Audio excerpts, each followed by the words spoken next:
Hey everybody, welcome back to an episode of The Why presented by All American Roof Pros and All American Heart Studios. Today I'm sitting down with somebody that I imagine will become a friend. We got a cat running around in here. This is completely unscripted. But somebody that I imagine I'll call a friend after this because we have definitely some common passion points, Miss Tami Oyster. So Tami, really pleasure to have you sit down on the podcast today, and super thankful to have you here. So without further ado, kind of give me your elevator pitch. This is where we open it up. Kind of, what would you tell folks about you that you'd like them to know? So I own a nonprofit organization called Love Our Heroes. It's located in Bellville, Ohio, and we serve veterans. So we help those who are in need of food assistance, household items. We have paid funeral services. We are building a home for a veteran, which is the coolest thing. I can't wait to talk about awesome. that. Yeah. But yeah, that's my passion. I just want to help people. Awesome. I love it. What got you started into something like that? That's a curiosity point, because I know nonprofit is a lot to take on. It is. So had I researched it prior or before this, I probably wouldn't have done it because there's a lot. There's a lot that goes into it. But this is the story. So I was married for 17 years to an addict and an alcoholic. And December of 2018, I contemplated suicide. And I was just done. I couldn't take it anymore. I couldn't live that life anymore. And honestly, I went to bed that night and I prayed and I'm like, okay, this is what I'm doing tomorrow. I know how I'm going to do it. I know when I'm going to do it. I know where I'm going to do it. But God, please just give me a purpose. Give me something to do to where I can help heal myself and help people at the same time. I woke up the next morning and knew exactly what I was supposed to do.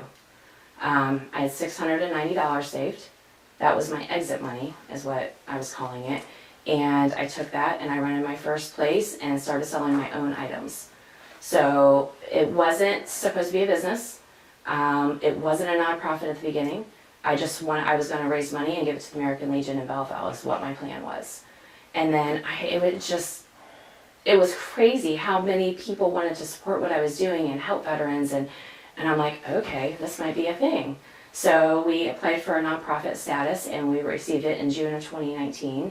And then January of 2020, we moved into our current location, which is a 9,000 square foot building. Oh, wow. Which we are out of room again. That's but awesome. It's just been amazing. That's super cool. So what made you gear towards, what made your heart towards veterans? What brought that part on? Because I think there's a lot to unpack in your story. Obviously God put it on your heart, which I'm thankful that you're still here. Happy that you are. I love that. But what made veterans the key point for you? What in your life sparked that interest? So my grandfather served, and we basically grew up in the VFW, and so that's always been part of my life. But I didn't plan it. When I woke up that next morning, I knew what I was supposed to do, what the name of it was supposed to be called, and who I was helping. Okay. That's all I knew. So I just ran with it. That's awesome. I love that.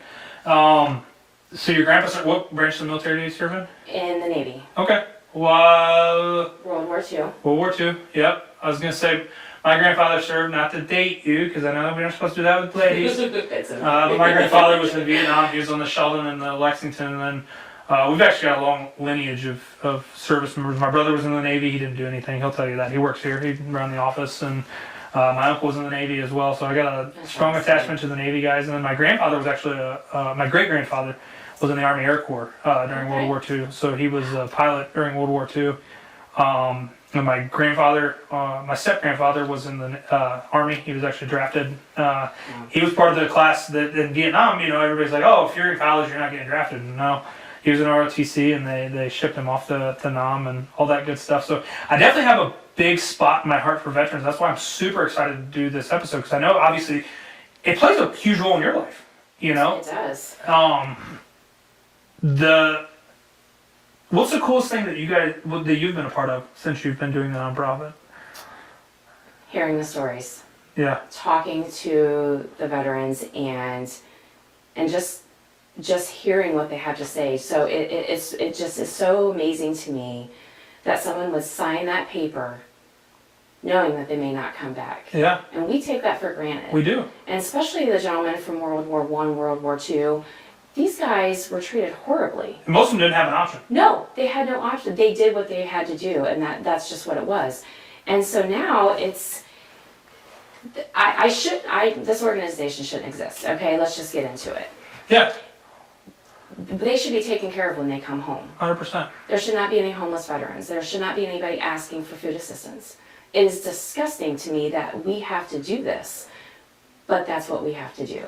Yeah, And so I guess that's another part of it, that we get to be there when we get to help somebody that's transitioning from homelessness into an apartment, and we're giving hope back to people. We get to see them at their lowest, but we also get to be part of their, when they're coming out of victories, it. yeah. Absolutely. So it's just been amazing. That's awesome. I love that. Yeah. What was your life like before? Then I understand that obviously there was some other stuff going on as far as the personal life, but like what types of work were you in before you got involved in the nonprofit? I was a stay-at-home mom. Okay. I mean, I was just telling the girls, I was, running my kids to soccer practice and volleyball practice and, making the lunches, doing the thing. And so I was doing odd jobs and helping people do this or that, painting or, listen, last year I was flagging traffic in Pataskala. I'll do whatever I can possibly do. But Yeah. I was just a stay-at-home mom. Yeah, well, and you have the grit, right? I can hear that in your story. You have the grit and the determination to make things work. Absolutely. But also, I'm a firm believer that God puts us through things, and they become part of our story. And it sounds like for you, as horrible as what, just surface levels, what it sounds like you went through, that was a test to become part of your testimony. And it built you into who you are. For the first couple of years, I didn't tell the whole story. Yeah. Because that story involves somebody else. And I didn't want the public looking Negatively upon yes, someone else. Yes, and so I was just trying to be above reproach and just trying to keep it in. And then I had a board member come to me and she said, you have to tell the truth. You have to tell your story. So it's been difficult. Yeah. But I will say, since I started telling the true story, people are coming to me and thanking me and that they went through this, and thank you for sharing your story, and thank you, I'm not alone. And or they're going through it. Absolutely. And they need to hear that reassurance. I tell people that constantly, and that's really a big reason why we started this, is because I do think that our story is someone else's survival guide. It is. That's what we're supposed to do. Yes. What we went through for a reason. And if you don't think about it that way, if you think that life happened for me, or think that life happened to me, not for me, well, yeah, of course the world's going to suck. Yeah, absolutely. Of course all that stuff sucks. But at the end of the day, we all go through something, right? Yeah, And we all have something. Yes, we all have baggage to unpack. Yep. I don't care if you had the two-parent household, white picket fence, mom and dad were home every night, all that good stuff, no addiction. You still have trauma to unpackage. Yeah. And it's not any more severe than mine is, unfortunately, though we want to take it that way. Although I'm a Christian, I curse quite a bit, and I think that we all have. Kind of guilty too. Yeah, it's okay. Show me in the book where it says that I can't say bad words. But I think that I say it all the time. Your shit doesn't stink. It's not significant. It doesn't matter. It does not matter. What matters is what you do with it. Absolutely. And I think that it's beautiful that you were able to do something cool with it. You were able to use it as a leverage and a springboard to build this cool organization that's able to help vets. And that's something that's always been on our heart here. And I think that's why this is a significant meeting. And once again, there's no such thing as coincidence. I don't think that God has coincidences. I think that we have to have a lesson or a partner to walk along life with in some way, shape, or form. Yeah. And we sat down years ago. We said, all right, veterans are big on our heart. And then we've done that exercise with our team. We're up to 20 people now. It continues to come back to veterans and kids. Basically the helpless, right? And the people that really don't have, for whatever reason, because unfortunately, and that's something that you or I don't get to understand, veterans typically have trauma that they bring home that they didn't necessarily want. When they signed that out of the line, they didn't want that trauma. Yeah, absolutely. Although they did it for the right reasons, they didn't pick that. The same with children, and that's why children have always been on our heart. I'll tell a quick story. I'm trying to think of when this was. It was right after the pandemic, or it was during the pandemic. This would have been early January of 21. We actually got called into Baltimore, Maryland. There's an organization called, or not Baltimore, Hagerstown, Maryland. There's an organization called Battle Buddy Response Team, and they had a veteran that needed a roof. Well, I was big on TikTok, and they sought me out because I was a roofer, and I kind of talked about veterans on my platform. We went to Maryland and put this roof on for this veteran. That's amazing. Ironically, met a lifelong friend who was like, I want to go. So I took literally me, 2 of my brothers, and this guy that I met in my driveway for this 8-hour trip. And we've become lifelong friends. I'll shout him out again.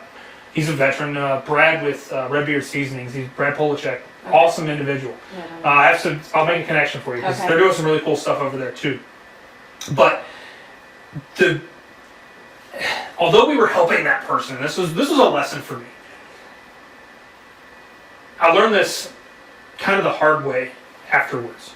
But I learned that although I was pouring out into this person and donating my time and donating my materials and all this other things, what I was getting back and receiving filled my cup up way more than I think that person even realized. Yeah, that's the way it works. And it is. That's the beauty of servitude. It is. And I didn't realize that by God allowing me to be part of this crazy thing that he started, that I would be, listen, I am so blessed every single day, okay?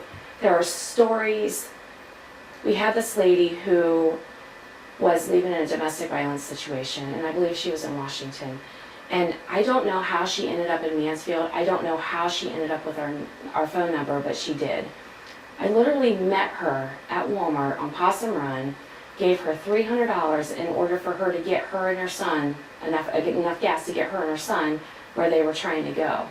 She writes me this letter after she gets there and all settled, and she was so terrified that he was going to find her. And she was terrified that we were going to say that we helped her, and that's something else I want to talk about. And I'm like, we don't do that. There's reasons that we don't do that.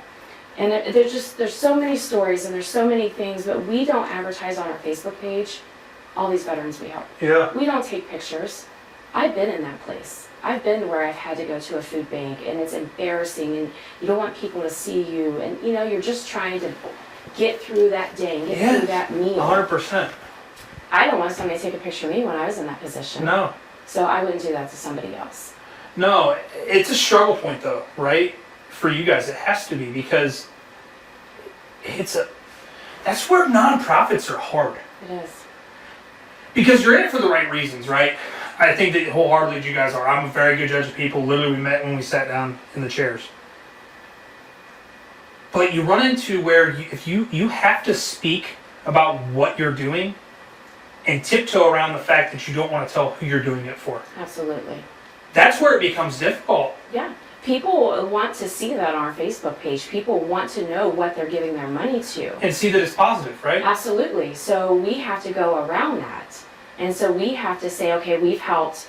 I'm actually getting ready to do a video, and I'm going to say how many veterans we've helped in this county and in what branch they were in. So I can give the stats. You at least need to give them the data. But I don't have to say the specific name. No, but I also think too, like, you could say what you're doing without saying who you're doing it for. Absolutely. And still be okay. Yeah.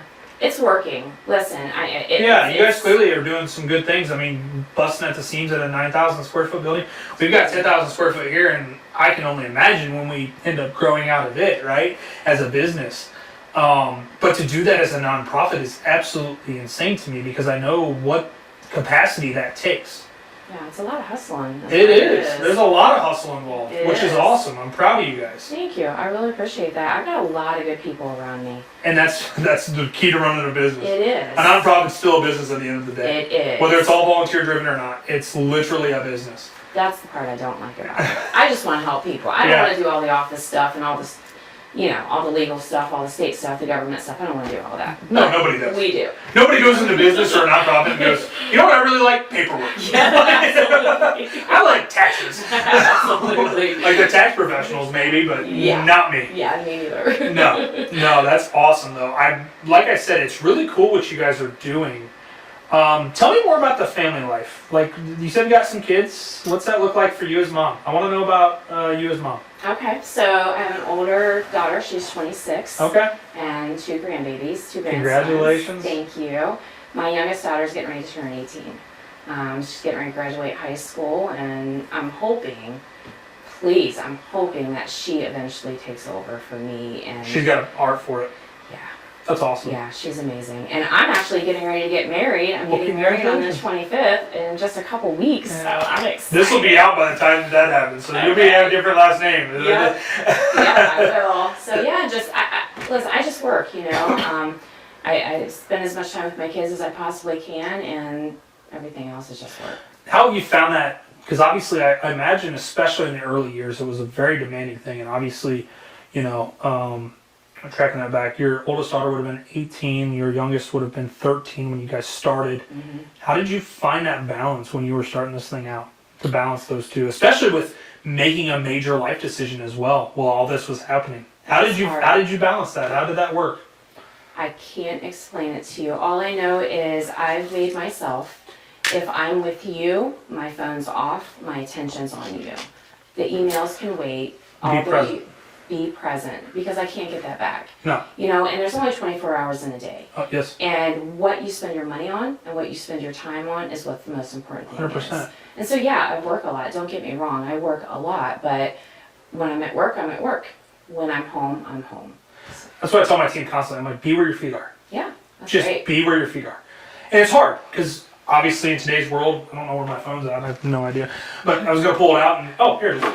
This thing is very easy to get distracted and get sidetracked for what I'm doing, play a game, whatever, instead of being present. I have a friend that, Joseph Hughes, he gave us some great advice. He's in the roofing space, and he locks his phone in his truck for an hour when he gets home so he can be present with his kids. That's awesome. And he runs a digital marketing agency, so he's got to be on his phone, and there's a potential to miss some leads or whatever and all that good stuff, but to be present is hard. It is. Especially in today's world. Yeah, because it's 24 hours a day, and everybody expects you Instant return. instant gratification. Exactly. So, but that's how we're programmed Yep. right now. You want it, you got it, you need it right now. They know that it's at your fingertips, literally. They do.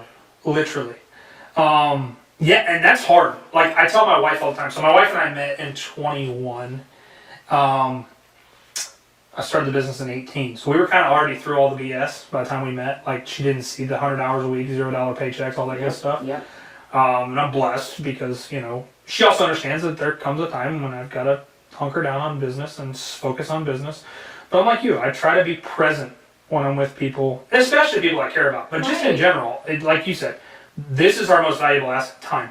And the fact that you're willing to sit down with it, I genuinely, like, I appreciate you for that. Oh, I appreciate this very much. Getting it out there a little bit more. We don't spend any money on advertising. Yeah. So this just helps us to have more people be aware of what we're doing and how we're doing it.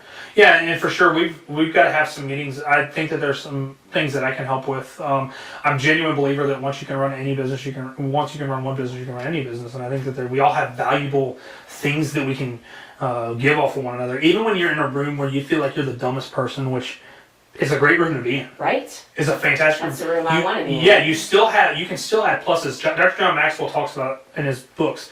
He calls it the elevator principle. Either I'm lifting people up or I'm taking them down. Mm. And if you're the dumbest person in the room, are you really trying to lift people up while you're in there? Are you trying to provide valuable feedback, or at least letting them know that you appreciate them?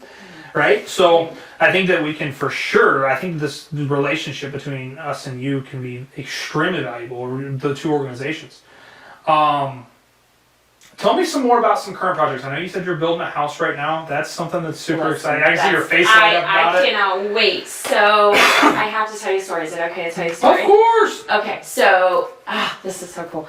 So I met Ron in 2019. He was the second veteran I ever helped. Okay. He was referred to me for food assistance. Okay. So what I do is I ask for a grocery list so I can get exactly what you want, right? So I did that. I went to the grocery store and I delivered it to him. I'm knocking on the door. He had no idea who I was, what I was there for, anything. Now, mind you, I only had $600 in my business bank account when I went to see him, okay? So, but the stuff on his list was like crock pot food or stuff to grill out. Simple stuff. Yeah, I thought like his stove was broken or something. So I'm like, Ron, I can get you a stove. You know, if that's what it is, just let me know. 45 minutes later, that's how long it took me to convince him to let me walk through his house. And if you would go through, and there's a video on our Facebook page if you want to see it. We'll link that down below. Okay, that house should have been condemned. It was awful. The ceiling was caving in, the foundation was caving in, there was no running water, the refrigerator was plugged in on the outside. Like if you would walk in the kitchen, you would fall through the floor. It was awful. And I looked at him and I'm like, Ron, we're going to fix this.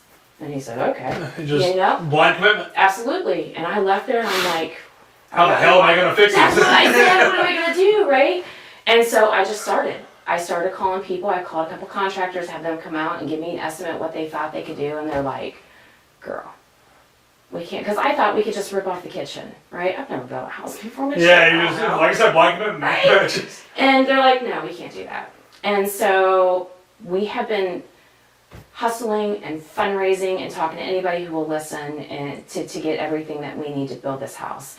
And we're so close. We're so close. And we are actually getting ready to break ground. I love it. This summer. We bought him a mobile home. We demoed his house. And so then at that point, we had to go through COVID and everything. So we had people and organizations and businesses saying they're going to donate this or help with that. Then COVID, and a lot of that stuff was kind of, well, we can't help now. Our business went out. Yeah. So we kind of had to start all over. That stinks. And so I didn't know what we were going to do. And he was faithful.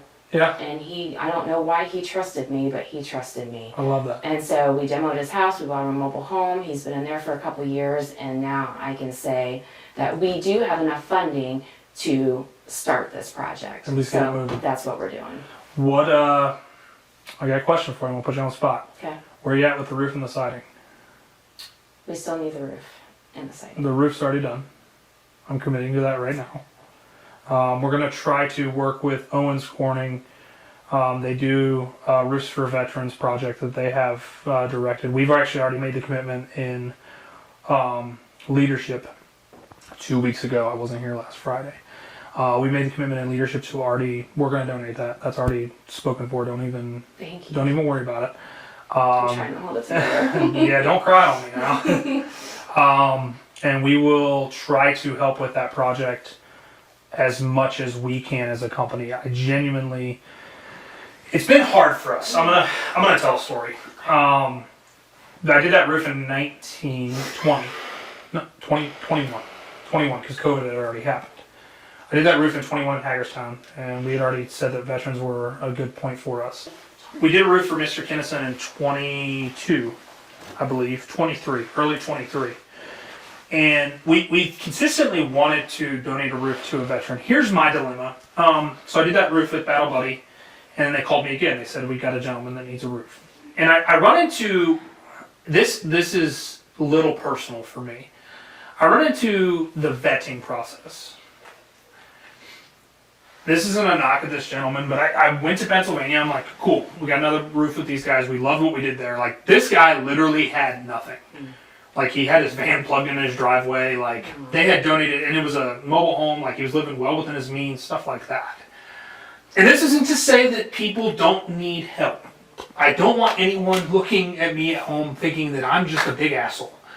But I run into a dilemma within the fact of I want to make sure that my money's getting expressed to the best of its ability. Because I think we have an obligation. My belief is that God gives us the money to be a servant with it. And I have a weird relationship with money anyways. I do. I kind of don't care about it. Like, it's very irrelevant to me. My wife and I live a good life. Like, we live well within our means. But I went to this gentleman's house, and this is where it got hairy for me. Nice big house, which is fine, great. I'm glad he did well for himself at some point in time, but we've got 25 freaking cars sitting in the driveway that he owns all of, and I'm going, sell the damn cars. Absolutely. Put the freaking roof on the house, dude. Absolutely. Do what you gotta do. So, like, to me, that's what I would do. Yeah. I got holes in my damn roof. It's a problem today. Yes. 100%. So then I'm like, I didn't say this, and Sam probably figured this out, the guy that runs that organization, and this isn't a knock at Battle Buddy, they do some great things over there. I'm just kind of like, I don't feel right, like something doesn't feel right here. I think they ended up getting it taken care of, which is great. And I kind of told him, like, dude, I'll donate everything, we'll give it to you at cost, and you can, like, I'm kind of thinking, like, sell these freaking cars, dude. Yeah, like, absolutely. we're in the middle of the damn pandemic, them things are worth freaking gold. Right, like, right. You know? So that's where it became a moral dilemma for me. Yeah. Because I don't have the time, the resources, the backing of an organization to vet these people properly. Right. So when I hear about, Ron's story, I'm going, it's a no-brainer. And we committed. Like I told you, I got your folder already. I looked through it. I added up how many squares it is, and I'm like, yeah, it's done. Yeah, it's small, it's humble. So that's about what he had. We're not trying to build him this big old mansion. Yeah, you don't need the damn Taj Mahal. No, we just want him to be comfortable and be safe. You know, and when you're talking about the vetting, that was a big problem for me too. I'm not trying to give handouts. No. I'm trying to help you. I'm trying to give a hand up. Exactly. And so I had this lady, kind of the same story. Her husband's a veteran, and they needed help with a utility bill. We only help one time. So, and we only, You get one. You get one, because we had people trying to keep coming back, and take advantage of it, and I had to stop it. So you get helped one time regardless. And she said she needed help with utilities, and then I see on Facebook she's looking for somebody to come service her pool. And I'm like, no. Get rid of the damn pool. Exactly. If I need something, I'm not out there asking somebody. I'm out there figuring out how I'm going to get it done. Yeah, and that's become my moral dilemma with it, you know. And we've tried to, we really do try to support, like we do a lot of stuff with Mid-Ohio Youth Mentoring to help the kids out in the community. We just golfed in a Kiwanis club and donated a bunch of money. I actually just played 2 rounds of golf this weekend and bought a flag. I'll show it to you before you leave. Max Zodiac, do you know? So he's from Berlin Heights. He was one of the 13 that was killed when we pulled out of Afghanistan by a suicide bomber at Abbey Gate. His parents are from the town my wife's from. So when that all happened, I actually documented a lot of it on Facebook, just the outpouring of support for what the Edison community primarily did. But he's from a podunk, like little town. Actually, my wife's grandfather owns a blacktop business up there. Okay. And for his funeral, they rushed the paving of the road to make sure that the road was paved because he's a Navy veteran. Oh. They made sure that they got that road paved so that when he got taken to where he was going to be laid to rest, they had a nice way to go. It was amazing to me how the community rallied around that. And that's another organization that we've started to, I literally spent, this is a little bit braggadocious, but we played in 2 separate scrambles and we took second in both of them because we're pretty good golfers. And I'm just like, donate the money back. Donate the money back. It's not a money thing for me. I'm not going in there to win money. Granted, don't get me wrong, I'm a bulldog. I love winning. Winning is fun more than fun is fun. I don't give a shit what anybody says. We all kind of like yes, I love winning. I loathe winning. But on the flip side of that, it's not about the money thing for me. Also with that too, what made that even more cool for me, and this is maybe a tidbit for you, the Max and Zodiac organization, what they do is Max was a scatterbrain. This is the way his dad described it.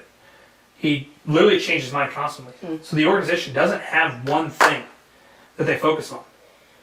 They helped a veteran finish his record deal in Nashville. Oh, wow. He was actually there singing. Phenomenal dude. I wish I knew his damn name. I really do. If you're watching this, you know his name. Tag him. But he sung the whole time we were there eating dinner and stuff. And then they've given emotional support dogs. And they all have a name like Maximus or Maxton or Maggie or something along those lines. And it's really cool stuff. And they've continued to they helped a family finish their funds to get to Disney World. Kind of like what it sounds like you guys are doing. Just little stuff. They're not going out. They don't need to freaking do the big stuff. They just find somewhere where they can fit a little piece in the puzzle. And to me, I'm like, yeah, I love this. And I know the family. Something cool that Edison did, he was number 27 in football. He was a hell of a football player. They made the 27-yard line so that Max is always on the field. Aw, that's awesome. This community just rallied around what Max did. It's the biggest golf scramble I have ever personally been a part of. For anybody that listens to the golf, it's a double flight golf scramble where they fill 236 team fields. They put 72 teams on the field. Now, granted, All-American Roof Pros was 2 of those. Wow. And Dylan's ass was coming out of those. But just the way that they rallied, just knowing that they want to keep him alive in that aspect is just beautiful to me. It's amazing. Yes. That's what we're supposed to do, It right? is. We do what we're called to do. We leave an impact on the world, and that our legacy, as we were saying, that should be carried on. You know, I don't want it to stop when I'm not here anymore. I want it to keep going. I want to help as many people as I possibly can. I got a question for you, and I kind of already know the answer, but for me, you know, legacy to me is what we leave. I talk about it all the time. My grandfather is probably the biggest legacy component. He's one of my heroes. He passed away in 21. 20, late 20. Honestly, one of the most peaceful deaths. I knew where he was going. He literally asked so I got stories for days. my brother, my cousin, and I, and then one of my other cousins, he always called us the Rat Pack. Okay. I don't know why. 4 dudes. He also never called me by my first name because he was Apostle Paul Mullins, and he was always called Paul. So literally, he called everyone else by another name. All of us kids got a different. Like I'm Michael Dillon. I'm like, that is not whatever. It worked. And so they moved in, and he was in hospice. He had lung cancer, and they moved in this hospital bed for him. And it was literally facing. How was that facing? So it was facing the east. Okay. Where the sun would come up in the east and shine light in his bedroom. My brother and I are big dudes, and my cousin's a littler guy, but we're like, Grandpa, we'll move this damn bed so you can make sure you get sleep. He's like, I'm not moving it. And we're like, it doesn't make any damn sense, dude. Like, your bed, the sun's in your eyes. Enjoy the little bit of rest you can get. Well, after we left, he told my cousin, he goes, I don't want it moved because the Lord is in the east and I know where I'm going. And it's just one of those things where it's like, I got peace. Like, I'm good. You know, so when he passed, I was good. But the crazy part is, and I've talked about this on a lot of podcasts, if you're listening to them in a row, I apologize, but like that side of my family, all of the grandkids and kids, respectfully, are successful for whatever reason. And it doesn't happen. Like, we all have bad eggs in our families. For what, and it's not to say, I guess I'll say it, if you're like, I don't have any bad eggs, you're probably the bad egg. Right, yeah, like, absolutely. you're probably the problem, Yep. right? But it didn't happen. Like, in their own right, they're successful. And I'm going, what did they do different? What did my grandma and grandpa do different to make sure that didn't happen with their family tree? They prayed. Yeah. That's what happened. They put it around Christ. Yeah, absolutely. But ironically, my grandmother hated church. I literally walked into her funeral to sing the song, and it was about heaven. And I'm like, did she go there? And my uncle, who's a preacher, and I don't think I told this one on the podcast, I'm sitting there going, I can't sing this song. But I don't know if Grandma went home. She hated church. I don't know if she got me with the damn Bible or what. And my uncle's a little fiery Baptist style preacher, like 5'5", but when he gets preaching, he's like 12 feet tall. His congregation literally said at my grandmother's funeral, if we'd have moved a chair up next to the casket, he'd jumped off of it. Like, that's just who he is. That's hilarious. Well, he got the Holy Spirit. And he's like, I'm preaching. Because like I was, so like his, I'm full of stories and I apologize. No, you're fine. I think it's a good one to tell. So I'm sitting there and he's like, all right, you're going third. I'm like, oh, what's third? He goes, well, my congregation wants to sing 2 songs and then you're going to sing and then I'm going to preach. I'm like, okay. I literally go up to sing. He's like, sit down. I'm like, okay. Oh. And that was the Lord's way of saying, I know it's not on your heart that you can't sing this song because like, I needed that reassurance. Yeah. So my grandmother, around her 86th birthday, my uncle was supposed to preach. She was 86 when she passed, so this was literally 6 months-ish before she passed. Called my uncle on a random Sunday night. He was supposed to preach that night and said, I'm ready to pray that prayer. My uncle called up his associate pastor and said, we're not doing this tonight. I got bigger things to take care of. I got a bigger victory to go worry about. Goes, gets that reassurance. So now I can confidently get up and sing this song. It's literally a Tyler Childers song he wrote for a friend's grandmother. It's about heaven and seeing her there one day. And I had said for years, this is a song I'm going to play at her funeral. And I was able, then, I had that weight lift off. So my grandma went home. Yeah. We're good. Yeah. But I wrestled with that stuff. And I think we all have had a point in our life where we wrestled with something. And if you just let God, if you have open enough eyes to allow God to give you the answer, it's there. It is. We just don't pay attention. No, we're ignorant. We get on our damn phones. Exactly. Like, you know, I'm the type that I'm like, I don't ask for help very often. Okay, if I can do it, that's what I do. yeah. And so, like my plan, I want it now, God. I don't want 10 years from now. His time, not our time. It is. Because, like I said, with this project, we've been hustling and doing all these things, and then it's just like all of a sudden, the door's open, and I'm like, oh my God, here we go. And it all fell out the way that it's supposed to, right? Yeah. Think about it this way. Had you guys started the project earlier, we wouldn't have met. Yeah. You might not have had a roofer. Absolutely. I was telling a board member, because I've always had faith that God wouldn't put that on my heart if it wasn't going to be. You wouldn't allow the words to come out of your mouth if you weren't able to. I didn't even know what came out. This Yeah. was like in the car. I was like, I don't even know what's going to happen.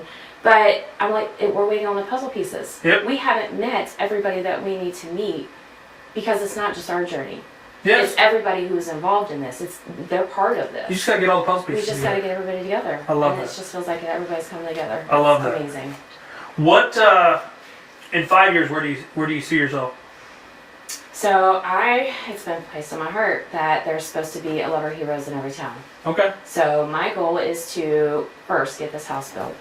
And then I want to purchase the building that we have and then find another building and build more houses. Love it. That's what we want to do. I love it. So you think that this this is on the path to be a national organization? I hope so. Why not? There's Exactly, other why not? organizations out there, and some of those CEOs are making $536,000 a year and driving Ferraris. And so if they can do that, then somebody who wants to do the right thing for the right people and just help people, you can't tell me that's not needed everywhere. No, 100%. And honestly, I would implore you to take the word hope out of your vocabulary and will things into existence. Yeah. We go back to biblical terms. Everything is manifested. God spoke. Go back to Genesis. God spoke. Yeah. He spoke all of us into existence, and we were made in His likeness. Absolutely. So everything that we say has a consequence or an action to it. So manifest it. You are going to be a national organization. I believe it. Yeah. You might not, but I do. It's hard for me because I don't see myself the way other people see me, right? So We never do. I'm We're just, our hardest critic. Yeah, I'm just a volunteer who is trying to help people. So to see that, I didn't expect this. I didn't expect to be sitting here 5 years before this. I didn't expect to be doing anything that I'm doing now. Yeah. So to think that it could be a national thing, I mean, there's a lot of veterans that need help. And why not us? Why not? Other people are You're doing part of it. the you're part of the solution, not part of the problem, right? You're already there. Yeah, You've already got the right intention at heart. yeah. So why not? We're sure gonna try. I know you are. Work as hard as I possibly can. It's in God's timing. All that's in God's It is. timing. He's trying to prepare us for what's coming next. So we have to make sure that we are above reproach and we're gleaning everything that we can now, because when we're elevated, that's when we're gonna really need to put things in action. Yes, 100%. 100%. If you guys continue to follow with a faith stronger than any naysayer, I mean, that in and of itself is worth its weight in gold. And there's always going to be people that say that you can't do something. And I've had to learn that the hard way in business. It's very, very, you have to be extremely careful about who you tell your desires to. 100%. Because their words have power too. They do, and not all money is good money. Exactly. I've learned that the hard way too. Yes. I had someone say when I first started, I'm not going to say who, but it was a public figure. I'll say that. And I heard through the grapevine that she said that I was worthless and I was never going to make it. I was never going to do what I wanted to do, and I was stupid. And the person who told me this was a VA caseworker, and it got to me for a minute.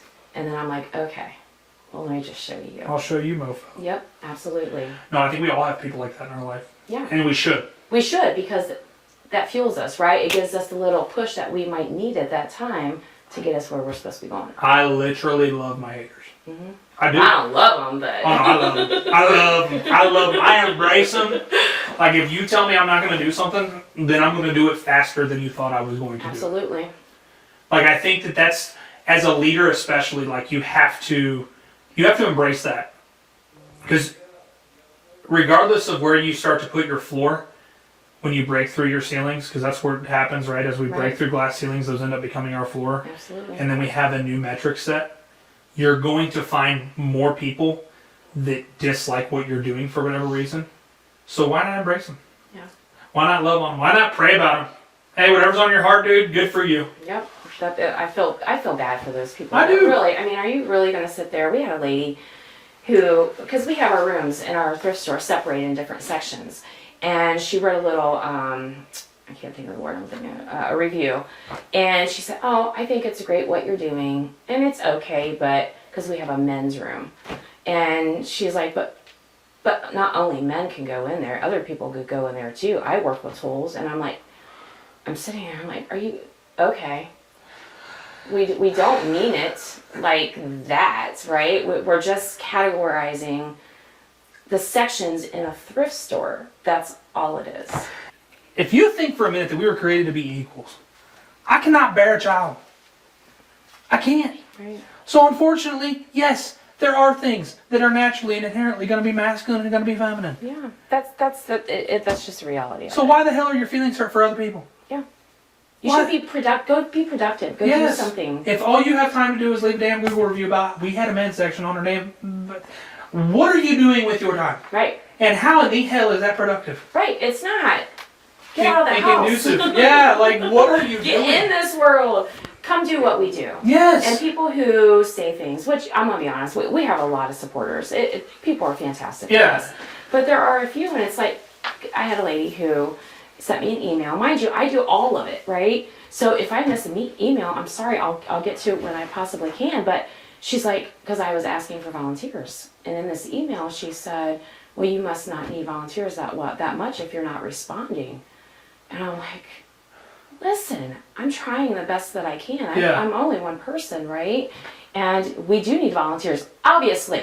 Would you like to come help me go through my emails? You know? I mean, something. Yeah, you want to be an admin assistant? Yeah. I can use that. Come on. People are just, they just want to complain. No, it really is. I think it's so much easier to be negative than it is to be positive. It is. And that's really what it comes down to with most folks. And unfortunately, the way back to how our world's programmed today, it is what it is. Yeah. And I think that all we can do is try to remove it out of our lives and just hope for the better for people. I do think that we can ultimately, help to make positive change in other people if we have the right appearance. I mean, it's literally laid out in our core values around here. Our first one is happiness. It's not intentionally happiness, but we genuinely want to just portray happiness, whatever that looks like, whether it's with a vendor, with somebody I'm sitting down with on the Y, whether it's at home, whatever. We want to be happy. And for all of us, happiness is different. I've told people constantly, if you're happy with flipping burgers at McDonald's, I have no problem with that. Absolutely. But don't bitch about it. Yep. Don't bitch about it. Yeah. Do not tell me about how miserable you are.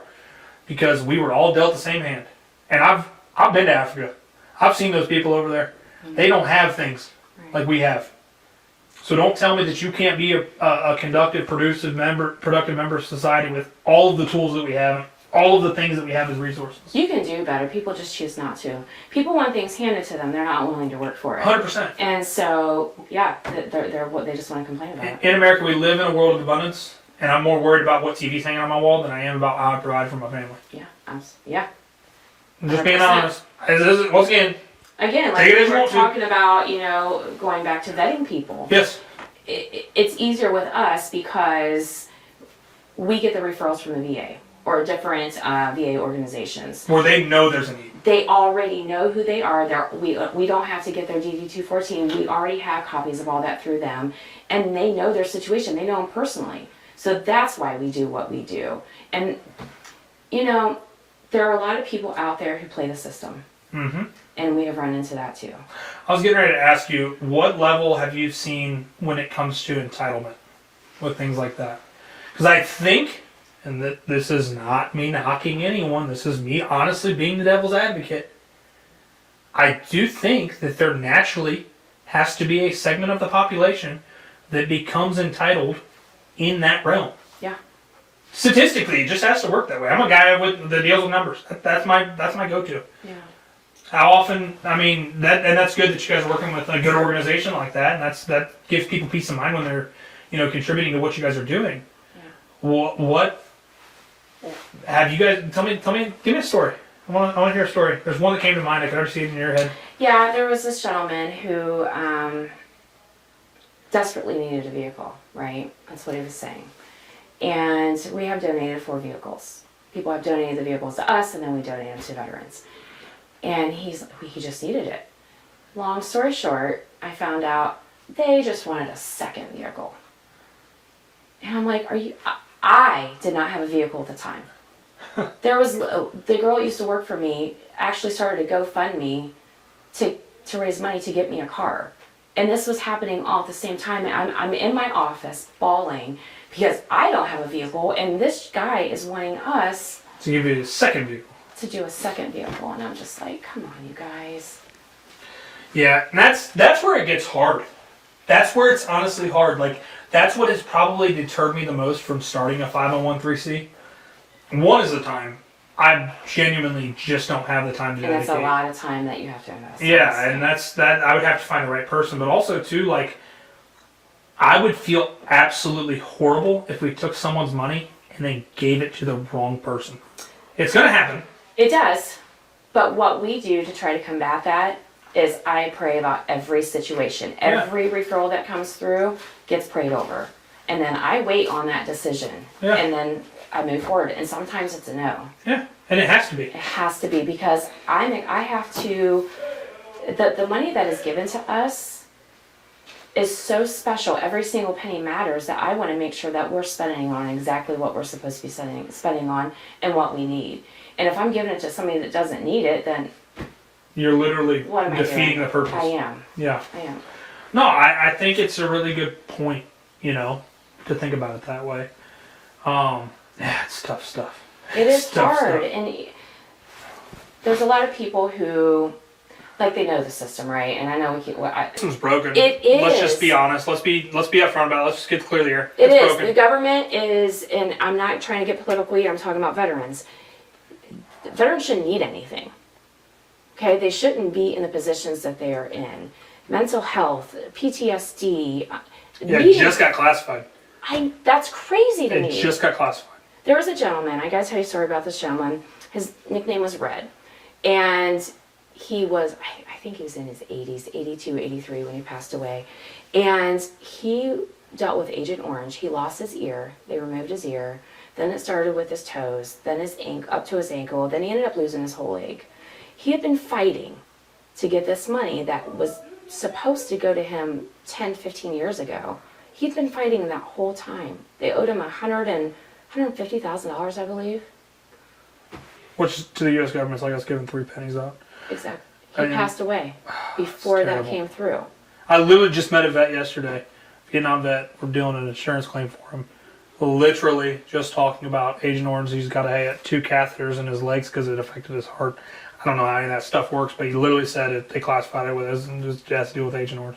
Doing it through the VA, obviously, but yeah, it's just wild. It's horrible what these men and women go through, and then they come home, and it's just like, See ya. okay, Yep. bye, we're done. Good luck. Yeah. 75% of our veterans are homeless, transitioning into an apartment.